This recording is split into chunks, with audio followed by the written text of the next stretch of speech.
जालियनवाला बाग हत्याकांड इतिहासात घडलेली घटना आज पण आपण विसरू शकत नाही. कारण त्या दिवशी हजारो लोकांना मारल्या गेलं, गोळीबार झाला. काय होती ती घटना ती आज आपण समजून घेणार आहोत आणि परीक्षेच्या दृष्टिकोनातून पण किती महत्वाचे आहे ते पण आपण आज बघणार आहोत. जालियनवाला बाग हत्याकांड जो झाला अमृतसरला 13 एप्रिल 1919 ला, ज्याला अॅनारिकल अँड रिव्हॉल्युशनरी क्राईम ऍक्ट 1919 असंही म्हणलं जातं. पण ह्या जालियनवाला बाग हत्याकांड नेमकं याची सुरुवात होते कुठून? तर याची सुरुवात होते रॉलेट ऍक्ट पासून. परंतु हा रॉलेट ऍक्ट नेमकं काय आहे? रॉलेट ऍक्ट याची सुरुवात होते सगळ्यात पहिले जेव्हा विश्वाचं पहिलं युद्ध झालं होतं.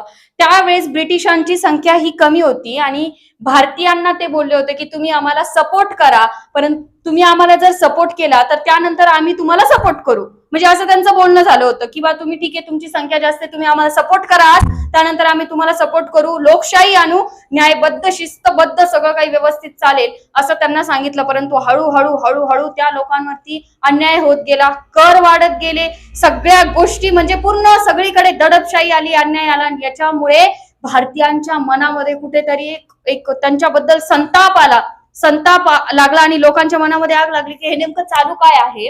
आणि या सगळ्या गोष्टीमुळे लोकांमध्ये कुजबूज सुरू झाली आणि हे इंग्रजांना सहन होत नव्हतं.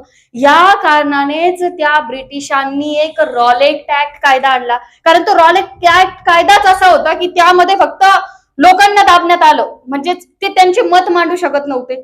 बघा, रॉलेट ऍक्ट हा आला 19 मार्च 1919 ला, जो काढला सर सिडनी रॉलेट यांनी. कारण ती जी एक समिती होती त्या समितीचे अध्यक्ष होते हे सर सिडनी रॉलेट. अध्यक्षाने सांगितलं म्हणजे झालं, म्हणूनच त्यांनी हा कायदा काढला. आणि ह्या कायद्याचे नियमच असे आहेत की त्यामध्ये लोकांचं चालूच शकत नाही. बघा, विना चौकशी अटक किंवा डायरेक्ट जेलबंदी. म्हणजे कोणी जर आपलं मत मांडत असेल, कोणी जर आपली बाजू मांडत असेल तर तो मांडू शकत नाही. काहीही चौकशी न करता त्याला डायरेक्ट जेलबंदी करायची. दुसरं, अपीलसाठी मनाई, नो अपील. तो न्याय मागूच शकत नाही. तू जर न्याय मागत असेल, चल अपील करतोय, परत जेलबंदी, नो अपील. आणि तिसरं, नो वकील. याचा तर काही ऑप्शनच नाही. नो वकील, नो अपील आणि डायरेक्ट विना चौकशी अटक. असा कायदा असल्यानंतर लोकांमध्ये ती आग लागणार, लोकांमध्ये तो संताप जो मनामध्ये आहे तो कोसळणारच. मग अशा याच्यामध्ये गांधीजींनी पण या कायद्याला सांगितलं की याला आता काळा कायदा म्हणायचं, म्हणून ह्या कायद्याला सांगितलं काळा कायदा. आणि ह्या सगळ्या गोष्टींमुळेच एक सत्याग्रह उभा राहिला, जो रॉलेट सत्याग्रह होता, जो गांधीजींनी उभा केला 1919 मध्ये. आणि तो कुठे होता? त्याचं प्रमुख केंद्र होतं पंजाब मध्ये तो आला. त्यानंतर गांधीजींनी सांगितलं का आता प्रत्येक जण आपल्या गल्लीमध्ये, आपल्या शहरामध्ये, आपल्या राज्यामध्ये जिथे पॉसिबल होईल तिथे तुम्ही आपलं नेतृत्व करा. कारण तुम्ही नेतृत्व केलं, जेवढे लोक याच्यामध्ये जास्त सहभागी होतील तेवढं आपल्याला लवकर न्याय मिळेल असं गांधीजींना वाटलं आणि त्यांनी सांगितलं. म्हणून सुरुवात केली 30 मार्चला दिल्लीमध्ये स्वामी श्रद्धानंद यांनी. त्यांनी एक आंदोलन काढलं. ते आंदोलन होतं कर मत दो आंदोलन. याचा नारा सर्वात पहिले दिला सरदार पटेल यांनी. कर मत दो चा नारा दिला सरदार. कन्फ्युज होऊ नका, स्वामी श्रद्धानंद यांनी कर मत दो चा आंदोलन हे काढलं, तर कर मत दो चा नारा दिला सरदार पटेल यांनी. त्यानंतर परत अजून एक नेतृत्व आलं पुढे, ते घेतलं अमेरिकेने. अमेरिका जो क्रांतीचा जो नारा होता तो नारा होता प्रतिनिधी नाही तो कर नाही, नो टॅक्स विदाउट रिप्रेझेंटेटिव्ह. असे हे आपल्या आपल्या पद्धतीत पुढाकार घेत होते. त्यानंतर लगेच 6 एप्रिलला देशव्यापी हडताळ सुरू झाली की बाबा आम्हाला आता न्याय लागतोच. हडताळ सुरू झाली, ती केली गांधीजींनी.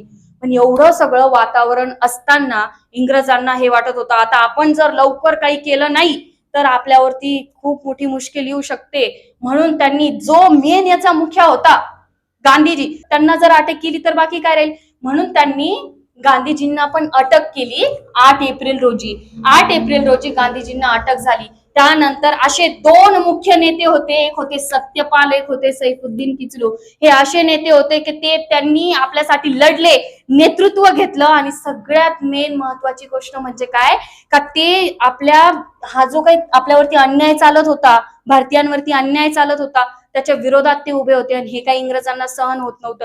जे जे त्यांच्या विरोधात होते त्यांना ते अटक करत होते, सरळ आणि सोपं. पहिले गांधीजींना केलं आणि त्याच्यानंतर 9 एप्रिलला लगेच सत्यपाल आणि सैफुद्दीन किचलूला अटक केलं. सत्यपाल आणि सैफुद्दीन किचलू यांच्या अटक नंतर लोकांना वाटलं की आता आपल्याला एक सभा घेणं गरजेचं आहे, कारण आता त्यांची पण लिमिट तुटली.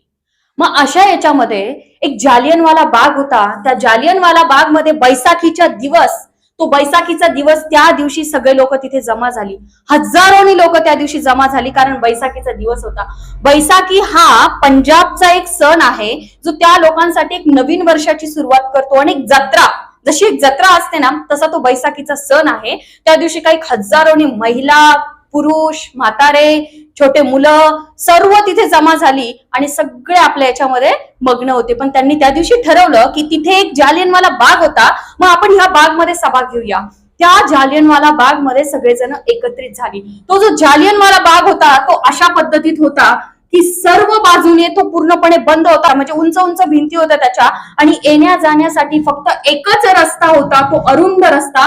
फक्त जाण्या येण्याचा एकच मार्ग होता, तो पण अरुंद होता. बाकी सगळीकडे उंच उंच भिंती आणि मध्ये एक होती विहीर, आणि तिथे ती सगळी सभा ही सुरू झाली. ही सभा चालू असताना ही गोष्ट कळली जनरल डायरला. जनरल डायर कोण? तर जनरल डायर हा अमृतसरचा सेनापती. त्याला ही गोष्ट कळली. तो आपल्या सैनिकांसोबत, त्याच्यामध्ये 50 ब्रिटिश सैनिक होते आणि 100 आपले भारतीय सैनिक होते, 150 सैनिकांसोबत तो तिथे आला. आणि मध्ये त्याची जी मशीन्स गन्स आणि ज्या गाड्या होत्या त्या गेट मधून जाऊ शकत नव्हत्या त्या गाड्या, त्या कारणाने त्याने त्या गाड्या बाहेर उभ्या केल्या आणि सर्व साईडनी त्या जालियनवाला बाग मध्ये सगळीकडून त्या लोकांना घेरलं आणि पूर्व सूचना न करता, काहीही विचार न करता डायरेक्ट गोळीबार सुरू केला. गोळीबार सुरू केल्यानंतर तो जो गोळीबार चालला तो कंटिन्युअस 10 मिनिट चालला. 1650 राऊंड गोळ्या मारल्या, 1650 राऊंड गोळ्या. परंतु तो जो गोळीबार इथपर्यंत चालला, जोपर्यंत गोळ्या संपत नाही तोपर्यंत चालला. शेवटची एक गोळी सुद्धा बाकी ठेवली नाही. जोपर्यंत संपत नाही तोपर्यंत तो गोळीबार चालला. त्यामध्ये मुलं, म्हातारे, महिला, पुरुष, काही लोक मरण पावले. परंतु तिथे एक विहीर होती, लोक आपला जीव वाचवण्यासाठी त्या विहीर मध्ये उड्या मारत होते. आणि नंतर ज्या वेळेस हे कळलं त्यावेळेस 120+ मृत्यू देह त्या विहिरीमध्ये आढळले. 120+. परंतु त्यांनी दाखवले 120, परंतु ते त्यापेक्षाही जास्त होते. आणि सरकारी आकडा दाखवला की किती लोक हे त्यामध्ये मेलेत, त्यावेळेस फक्त दाखवले 379. परंतु सत्यात जर बघितलं तर तो आकडा होता जवळपास 1500 ते 1600 पेक्षा पण जास्त होता. ह्या सगळ्या घटनेनंतर 15 एप्रिल 1919 ला ओ डायर याने ही सर्व शांतता राखण्यासाठी लष्करी कायदा लागू केला. आता ओ डायर कोण होता? तर ओ डायर हा पंजाबचा लेफ्टनंट गव्हर्नर होता, जो की ज्याने आदेश दिला होता हा जालियनवाला बाग हत्याकांडसाठी. जो हत्याकांड झाला त्याचा सर्वात मोठा जबाबदार व्यक्ती म्हणजे ओ डायर. तर ओ डायरनी लष्करी कायदा लागू केला. त्यानंतर 18 एप्रिल रोजी गांधीजींनी रॉलेट सत्याग्रह मागे घेतला. हत्याकांडचा निषेध म्हणून भरपूर लोकांनी काही गोष्टींचा त्याग केला. त्यामध्ये गांधीजींनी केसरी हिंद याचा त्याग केला. त्यानंतर जमनलाल यांनी राय बहादूर याचा त्याग केला. तर शंकरन नायर यांनी व्हाईसराय परिषद मधून त्याग करून टाकला. आणि रवींद्रनाथ टागोर यांनी सर नाईटहुडचा त्याग केला, जो 30 मे 1919 ला. कारण यांची साथ ठेवून तरी काय फायदा, कारण ते म्हणतात ना, जिसने साथ दिया उसका साथ दो और जिसने तुम्हें त्यागा उसको तुम भी त्याग दो. त्यानंतर पुढे आता आपण बघू की यानंतर काय झालं. तर पुढे चौकशी आयोग आला. चौकशी आयोग मध्ये 2 आयोग आले. एक होता हंटर आयोग, एक होता काँग्रेस आयोग. आणि हे दोन्ही पण एकमेकांच्या अपोजिट होते. यामध्ये हंटर आयोग आणि काँग्रेस आयोग, हंटर आयोगनी पण एक डिसिजन घेतला आणि काँग्रेस आयोगनी पण एक डिसिजन घेतला. मग त्या पहिले आपण जाणून घेऊ की यामध्ये व्हॉइसराय, लेफ्टनंट गव्हर्नर आणि सेनापती यांच्याबद्दल.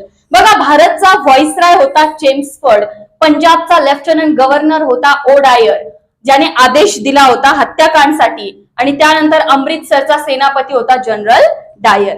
आता व्हॉइसराय, लेफ्टनंट गव्हर्नर आणि सेनापती हे काय, जसं एक प्रधानमंत्री हा भारताचा, त्यानंतर राज्यमंत्री नंतर येतो जिल्हा, शहर, त्याचा जिल्हा कलेक्टर. या पद्धतीत हे स्टेप आहे, म्हणजे चेम्सफर्ड, ओ डायर आणि जनरल डायर. आता चौकशी आयोग मध्ये आपण बघत होतो हंटर आयोग आणि काँग्रेस आयोग. हंटर आयोग, काँग्रेस आयोग यामध्ये पण दोन्ही डिसिजन झाले. हंटर आयोग मध्ये 3 भारतीय सदस्य आणि 5 ब्रिटिश सदस्य होते, असे टोटल 8 सदस्य होते. आणि हंटर आयोगने घोषित केलं की डायरला निर्दोष घोषित करा. डायर कोणता, तर ओ डायर. ओ डायरने काही चुकीचं केलं नाही असं हंटर जो आयोग आहे त्याने सरळ सांगितलं की ओ डायरने चुकीचं केलं नाही. आता उरतो प्रश्न, जर ओ डायरने आदेश देऊन आता राज्यमंत्रीने आदेश दिला तर त्याने दिला म्हणजे काही जरी जे झालं तरी ते त्याच्यावरच येणार. ओ डायरची सगळ्यात मोठी चुकी होती कारण त्यानेच आदेश दिला होता. त्याच्या खाली होता जनरल डायर. जनरल डायरचं काम होतं गोळीबार करायचं, त्याने ऐकलं नाही केलं म्हणून त्याला पण निर्दोष घोषित केलं. म्हणजे जनरल डायर पण आणि ओ डायर पण दोघांना पण निर्दोष घोषित करण्यात आले. त्यानंतर काँग्रेस जो आयोग होता, काँग्रेस आयोग मध्ये एक मदन मोहन मालवीय त्यांनी ठरवलं की डायरला दोषित घोषित करायचं, कारण डायरनी चुकीचा निर्णय घेतला, चुकीचं सांगितलं, कारण ते योग्य नव्हतं. तिथे पूर्व सूचना सुद्धा दिली नाही. परंतु त्यांचं ऐकणार कोण, त्यांचं कोणी ऐकलं नाही. काय करणार. हा जेवढा पण हत्याकांड झाला ना, त्या हत्याकांडला जबाबदार असणारा व्यक्ती फक्त आणि फक्त मायकल ओ डायर होता. मायकल ओ डायरच होता. आणि यासाठी एक भारताचा गद्दार म्हणून ज्याचं नाव घेतलं जातं तो होता हंसराज. का गद्दार म्हटलं त्याला, कारण की ज्या दिवशी हा हत्याकांड झाला जेव्हा ते लोक त्या सभेमध्ये जमा होती ना, ती लोक तिथे जमा झालेली आहे, सभा घेत आहे, याची पहिली पूर्व सूचना जो हंसराज होता त्या हंसराजने जनरल डायर इथपर्यंत पोहोचवली. आणि नंतर गवाह म्हणून, प्रूफ म्हणून पण तोच उभा राहिला. म्हणून त्याला भारताचा गद्दार म्हणतात. ते म्हणतात ना, जिंदगी में एक वसूल रखो, यारी में गद्दारी नाही और गद्दारों के साथ यारी नाही. तशी गोष्ट म्हणून अशी मैत्री पण नको जी एक भारतासाठी होती, म्हणून तो एक गद्दार झाला.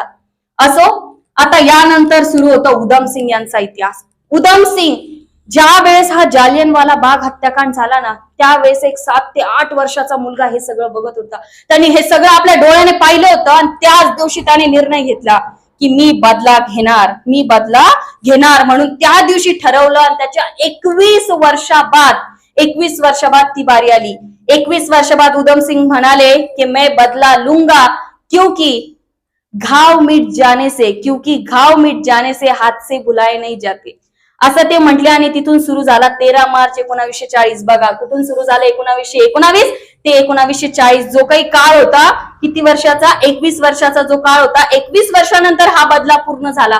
21 वर्षानंतर हा बदला पूर्ण झाला लंडन मध्ये एक प्रोग्राम होता कॅक्स्टन हॉलमध्ये तो प्रोग्राम होता. आणि त्या प्रोग्राम मध्ये ओ डायर हा मुख्य होता. मस्त ओ डायरला चांगलं असं व्यवस्थित हार घालत होते, करत होते. तर आपले उधम सिंग गेले, हातामध्ये पुस्तक घेतलं, पुस्तकाच्या मध्ये ते पेज कट केलं आणि पेज कट करून त्यामध्ये जी बंदूक आहे ती लपवली. हातामध्ये पुस्तक आणि पुस्तकामध्ये ती बंदूक घेऊन ते समोर उभं राहिले ओ डायरच्या. आणि बंदूक हातात घेतली आणि ओ डायरला म्हणाले, ओ डायर, आठवतो दिवस जालियनवाला बाग, ज्या दिवशी तू हजारो लोकांना मारलं, त्याचा आज 21 वर्ष पूर्ण झाले आणि त्याचा बदला घ्यायला मी इथं आलो. ओ डायर डचकला, त्याला काही सुचत नव्हतं. तो म्हटला नेमकं हे काय, कारण 21 वर्ष होते, 21 वर्ष आणि 21 वर्ष बाद बदला घेतला उधम सिंग यांनी. ओ डायरला डायरेक्ट झाड गोळ्या सुरू केल्या आणि त्याला तिथे मारून टाकलं.